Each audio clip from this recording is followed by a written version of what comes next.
चलिए जानते हैं कि लड़कियां कैसी होती है। कुछ लड़कियां खुद को बहुत बड़ा समझती है, दूसरों पर हमेशा रौब झाड़ती है। ऐसी लड़कियों को हम बोलेंगे बॉसी।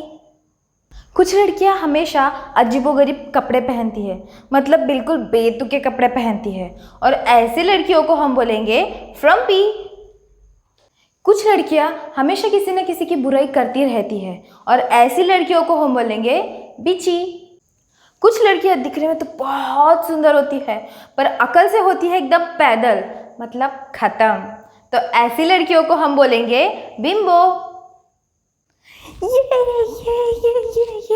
ऐसी हमेशा एक्साइटेड रहने वाली लड़कियों को कहते हैं बबली।